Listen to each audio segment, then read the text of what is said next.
Mesdames, Messieurs, bonjour, ici le Docteur Astro. On se retrouve pour une étude de cas qui devrait faire plaisir à Minacha, puisqu'aujourd'hui il s'agit de Brigitte Bardot. Voyons voir un peu ce que nous raconte le thème de Brigitte. Alors. Donc, Brigitte est Balance, ascendant Sagittaire. Donc on a quelqu'un de bien vivant, de plutôt joyeux, optimiste. Avec le Sagittaire, on est dans la quête de sens, on se sent investi d'une mission, d'un rôle social, d'un besoin de s'insérer socialement, de transmettre quelque chose à la société. On a quelqu'un qui est plutôt explorateur, quête de mystère, qui va en apprendre beaucoup sur le monde de manière générale, quelqu'un qui aime voyager. Et donc, voyons voir où est-ce que s'épanouit Brigitte. Il faudra voir où se trouve Jupiter, puisque Jupiter est en domicile dans le signe du Sagittaire. Et Jupiter se trouve en maison 10, dans le signe de la Balance. Maison 10, maison du Capricorne. Ici, Brigitte se sent porteuse, du moins, elle vise le sommet. On voit que la Balance se trouve même à la maison 10. Le couple devient une vocation pour elle. C'est quelque chose qui se trouve en haut de la montagne. C'est un couple qui va être reconnu à grande échelle par beaucoup de monde. Maison 10, le principe de réalité, le Capricorne. Ici, on travaille dur pour accéder au sommet. Ça prend du temps, ça demande des efforts. Et donc, avec la Balance, le couple prend vraiment une teinture. Ça en devient une vocation. Ici, le couple va être vu par beaucoup de monde, reconnu. En maison 10, on est aux yeux de tous. Le haut de l'échelle, le haut du panier. C'est ici que s'épanouit Brigitte. La vocation, la carrière, le travail. Ça peut être l'ascèse aussi, le Capricorne, ça peut même être le moine. Ça va dépendre de chacun. Maison 10, vraiment, principe de réalité. Travailler des efforts pour aller le plus loin possible, le plus longtemps possible. Donc voyons voir à quel genre de femme nous avions affaire avec Brigitte. Si nous jetons un œil à la Lune, à Vénus, on a une Lune en Gémeaux et une Vénus en Vierge. Donc pour Brigitte, tout ce qui est de l'aspect féminin en tant que femme, on a quand même affaire à deux signes très mercuriens. C'est une femme quand même très mentale de par ces deux signes. Ici, elle a besoin de communiquer, besoin de bouger, besoin d'apprendre, de faire des liens, de découvrir tout un tas de choses. La Lune en Gémeaux, on a quand même une femme plutôt agitée, plutôt mentale. Désolé. Et en maison 6, on est encore dans la maison de la Vierge. Ici, en maison 6, c'est le quotidien, c'est l'hygiène de vie. On doit faire attention à notre train-train quotidien. Donc ici, elle doit apprendre à gérer ses émotions, son corps, voire même la nourriture. La Lune, c'est aussi la nourriture. Et ici, en maison 6, au quotidien, on a plutôt intérêt à faire attention à notre régime, d'une certaine façon. Toutes nos émotions ici se vivent au quotidien, dans une certaine agitation avec le Gémeaux. Il court un peu dans tous les sens. Mais on peut voir que cette Lune, qui la renvoie à l'image de sa mère, désolé, j'ai vraiment un chat dans la gorge, qui la renvoie donc à l'image de sa mère, on peut voir que cette Lune se trouve carrée à Neptune, et que même l'ascendant se trouve carré à Neptune. N'oublions pas qu'il s'agit d'un thème natal. C'est quelque chose qui se vit surtout entre 0 et 30 ans, tant que Saturne n'a pas fait son premier cycle et qu'il est revenu à son point de départ. Ensuite, les choses évoluent. À partir du premier tour de Saturne, on commence un peu à lâcher les schémas et les conditionnements du passé. Donc ici, on est sur un thème natal, ne l'oublions jamais. Et donc, elle a pu avoir l'image d'une mère un peu perdue tout de même, avec un carré Neptune. Et même dans son comportement naturel, spontané, qui est l'ascendant, c'est la personne. Ici, avec un carré Neptune, on est quand même un peu dans les choux.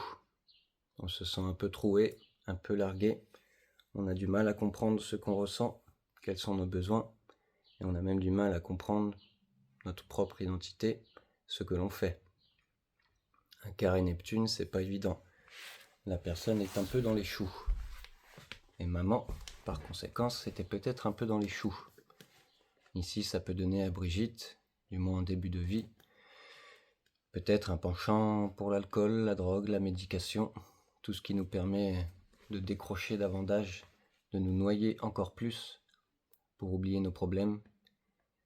Mais ici, on voit que ce carré, c'est une phase 4, c'est une crise de naissance. Ici, cette femme a besoin d'exprimer ses besoins, a besoin d'exprimer ce qu'elle ressent. Donc maman était peut-être un peu agitée et un peu à l'ouest. C'est une supposition. Et on peut voir même qu'au niveau de la famille, si je regarde le signe du cancer, ici on y retrouve Pluton. Pluton en cancer, ça inspire jamais rien de très doux et chaleureux au niveau de la famille. Il y a comme une odeur de charogne quelque part. Et si je regarde la maison 4, se trouve en Bélier. Ici c'est le terreau dans lequel s'est bâtie Brigitte. En Bélier, on a un fondement très agité, très impulsif. Ici, on a quelqu'un de guerrier par nature. C'est l'ambiance dans laquelle elle a grandi. Et on retrouve même Uranus dans la maison 4. Uranus, planète d'agitation, de changement. Ici, au niveau de la famille, on est dans quelque chose de plutôt pas classique, je dirais. Quelque chose de mouvant qui n'est pas forcément attaché au schéma classique de la famille. Ici, on se différencie, on amène quand même quelque chose de plutôt... On se sent libre. On n'a pas des attachements forts à la famille comme pourraient l'avoir certains. De plus, carré à Pluton, il y a de nombreuses crises à l'horizon.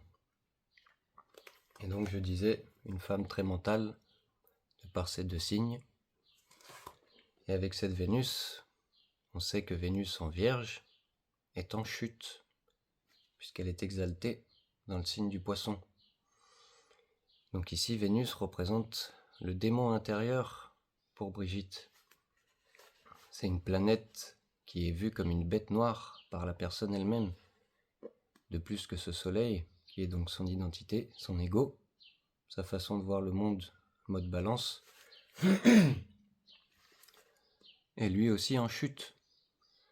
Pour Brigitte, ces deux planètes représentent sa bête noire, la part inavouable qu'on va plutôt fantasmer, plutôt que de la vivre. Et la planète en chute, il s'agit vraiment de s'incarner dans la matière, de vivre les choses dans son corps.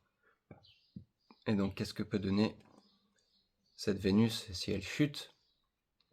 Si Brigitte chute, au niveau de cette Vénus, elle se retrouve en quelque sorte possédée par son inconscient qui se met à diriger. C'est l'inconscient qui mène la danse. Si la personne chute sans conscience, je vous renvoie à ma vidéo sur la chute pour bien comprendre le principe. Et donc ici, si la personne chute, avec Vénus, on parle d'hyper-sentimentalité, de luxure, de séduction intéressée. On peut aller jusqu'à la dépravation avec une Vénus en chute. Et on peut voir que cette Vénus se trouve conjointe à Neptune. Neptune, l'amour, la compassion, l'universalisme. Donc c'est quand même quelque chose qui l'habite fortement, cette Brigitte. Mais on peut voir que Neptune se trouve derrière Vénus. ce que j'appelle une phase 12. Donc au contraire, en termes d'amour, de sentiments, on peut manquer de compassion, on peut manquer d'ouverture, on peut manquer d'universalisme. Ici en amour, on est très mental avec une Vénus en Vierge. Le sentiment passe par la tête, la réflexion. C'est pas très spontané. On fait des petites cases par rapport à nos histoires de cœur. Et on peut voir que cette Vénus est en maison 9, qui la renvoie encore une fois au Sagittaire. Donc c'est peut-être loin de chez elle, à l'étranger, qu'elle va trouver l'amour, qu'elle va vivre le sentiment. Ça peut être aussi dans les études, la culture. Ici on a une femme qui est quand même très cultivée. En maison 9 et en Sagittaire, on a quelqu'un qui en apprend beaucoup sur le monde en général, sur la culture étrangère. Quelqu'un de réfléchi, de méticuleux, de méthodique. Et donc ce soleil aussi est en chute. Elle se voit elle-même en tant que personne directement. La chute, on a une certaine forme de honte à la vivre. Puisque quand on chute de manière inconsciente, et qu'on revient à nous-mêmes, ensuite d'une certaine façon, s'installe la culpabilité. Désolé, je voyais. S'installe la culpabilité. C'est après coup qu'on se rend compte qu'on n'était plus vraiment nous-mêmes, que l'inconscient menait la danse. Et un soleil en chute, la balance, ce soleil peut sombrer dans une certaine forme d'autoritarisme, avec les aspects négatifs du soleil. On peut retrouver le tyran, le bourreau, celui qui écrase, qui opprime. C'est ce que peut donner un soleil en chute. Si la personne sombre dans une part inconsciente d'elle, le soleil se met à dissonner. On peut être un peu dominant. Surtout qu'on voit que Brigitte a un Mars en Lion, en maison 8. Ici, Brigitte est quand même très fière. On a beaucoup de force, beaucoup de courage. Tout ce qu'on fait, c'est pour exprimer son identité, qui je suis. Et en maison 8, rappelez-vous, maison du Scorpion. On est d'une certaine façon sur une position défensive, agressive. Ici, on a tendance au conflit. Le Mars en Lion est exalté. Ici, tout ce qui est de la dimension du fer, combattre, ça prend une grande ampleur. En Lion, on y met beaucoup du sien. Et en maison 8, c'est aussi la relation intime. Donc la sexualité ici, ça doit y aller fortement. Mais ça peut donner lieu à des jeux de pouvoir ou de domination, face à l'autre, face au monde, de manière générale. Mais on peut voir que ce Mars, tout de même, opposé à Saturne, qui peut la ramener à l'image du Père. Donc ici, on peut quand même se sentir retenu, un peu bridé par le Père. Ici, on a un grand besoin de s'affirmer, de montrer qui on est, ce qu'on fait, de manière très personnelle. Et ce Saturne nous rappelle un peu à l'ordre, en nous disant « Vise quelque chose de plus grand que toi, en Verseau. Essaie de voir quelque chose de plus collectif, de plus large que ta petite personne. » Avec un Saturne en maison 2, très terre à terre. Et donc cette Vénus, si je reviens à la Vénus, on peut voir qu'elle est quinconce à Saturne. Avec un quinconce, ici c'est un quinconce en phase 6, puisque l'opposition se trouve juste en face en Poisson, c'est un quinconce croissant. On n'est pas encore dans la phase où on revient vers la Vénus. Donc c'est une phase 6. Ici Brigitte se met beaucoup la pression. Ici on est dans la recherche d'exigence envers soi-même, la peur du bonheur. Ici, on se crée des problèmes alors qu'il n'y en a pas réellement. Surtout avec Saturne, on va se mettre de grandes exigences, chercher à devenir vraiment responsable, intègre. Ici, on demande de lâcher le narcissisme pour atteindre la fine fleur de soi-même, s'obéir à soi-même. Donc Brigitte avait quand même beaucoup d'exigences envers elle-même, beaucoup de fierté et de problèmes conflictuels relationnels avec ce Mars, une femme très mentale avec ses signes, une bonne voyageuse, je pense, par le Sagittaire, et donc ces deux signes qui nous ramènent à Mercure. Donc important de voir où se trouve Mercure. Et on voit que Mercure est conjoint, fusionné à Jupiter, qui est la planète de son ascendant, et la planète de la maison 9, qui est ici bien chargée pour Brigitte. Donc si on lit juste les maisons, Brigitte fait quand même beaucoup dans le domaine du Scorpion, du Sagittaire et du Capricorne. On parle bien de fusion, de sexualité, de rapports relationnels conflictuels. On parle de culture étrangère, de voyage, d'études, d'apprentissage sur le monde. Et on parle de se rendre utile à la société, d'y amener sa touche, de prendre un rôle social important, d'être vu du plus grand nombre. Et donc je disais ce Mercure conjoint à Jupiter. Ici c'est la pensée, la réflexion. Ça gonfle énormément. Ici Bardot pense énormément. Ça prend une très très grande ampleur. On peut avoir un mental optimiste, on peut avoir énormément la foi, on peut penser en permanence à la place sociale qu'on devrait prendre, au sens qu'on peut donner à la vie, à notre couple. Ici, ça peut notamment donner une multitude de couples. Il peut y en avoir beaucoup, puisque Jupiter vient toujours faire gonfler le signe dans lequel il se trouve, ainsi que la maison. Donc la vocation devient énorme. La quête de sens et d'être utile à la société prend une très très grande ampleur. Et ça se passe à travers le couple, à travers la relation, à travers l'échange, le partage. Ici vraiment, vu que c'est collé à Mercure, mentalement dans sa tête, Jupiter prend une grande importance. On pense constamment à transmettre quelque chose, à faire sa part. Donc énormément de relations de couple peut-être, mais on peut voir que cet aspect est carré à Pluton. Donc tout cet optimisme, toute cette foi, malgré tout, peut se perdre dans le pessimisme, dans les idées noires. Ici, c'est la crise du couple et de la famille. Pluton en Cancer, on peut supposer la crise au sein du foyer, de la famille, même dans le rapport à la mère.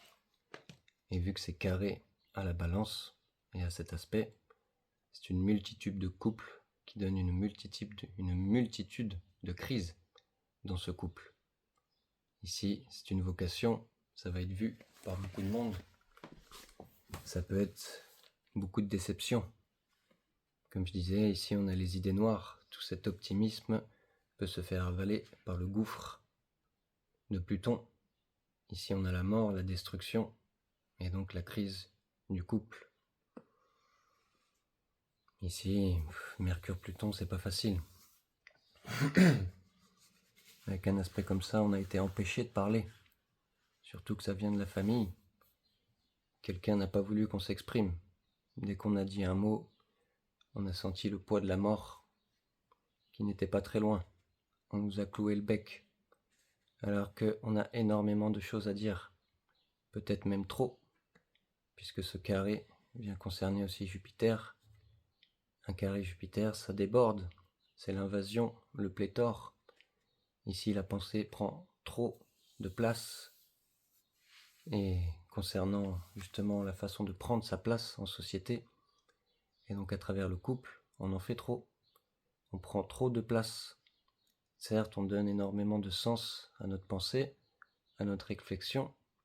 On peut avoir quelqu'un de très intelligent, très mercurienne par ces deux signes, très intelligente, mais ça déborde, ça prend énormément de place. Et en plus, avec ce Mars, on est très très fiers. Ici, on est prêt à se battre jusqu'à la mort pour défendre son identité, pour défendre ce qu'on pense. Ici, il va falloir apprendre à mettre de l'eau dans son vin. Il faut lâcher un peu la corde. Ici, ça peut être dangereux. La maison 8, le conflit, attention. Une ambition dévorante, ça peut donner ici. Dans le mental, Jupiter représente aussi les ambitions et la maison 10. Clairement une ambition dévorante. Que notre couple soit reconnu par le monde entier. Mais ça donne place à la crise. Et si je reviens à cet aspect en bas, Saturne se trouve en maison 2, Verseau, Uranus en tout début du Taureau, et la Lune en 6, on a quand même quelqu'un qui va avoir un fort rapport à la nature, et potentiellement aux animaux. Avec le Taureau, on pense à son corps, à la nature, ça peut aussi représenter les animaux. La maison 6, le quotidien, peut aussi parler des animaux. Et ce Saturne en maison 2 ramène encore une fois au Taureau. S'ancrer réellement, concrètement, de manière structurée et adulte dans la matière, à travers quelque chose de plus grand que soi, de collectif. Et donc ça pourrait concerner les animaux, elle qui s'est battue pour ça.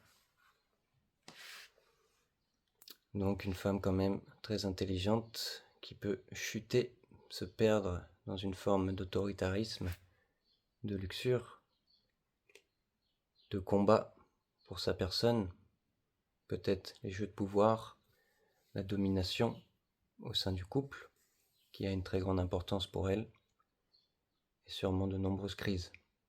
Par ce carré à Pluton, attention à sa parole, à ne pas avoir des mots destructeurs, des mots blessants. Attention à ne pas trop envahir par cet aspect de Jupiter carré Pluton. Ici on peut être très invasif, en faire beaucoup trop. Et avec cet aspect, on a aussi un fort potentiel de justice et de diplomatie. Jupiter en balance peut être très porté justice, diplomatie, harmonie, équilibre. C'est quand même sa façon de voir le monde en balance. Le soleil, l'idéal, c'est quand même l'harmonie et l'équilibre qui est visé. Surtout que Vénus en Vierge et cette lune en Vierge, on a besoin de servir.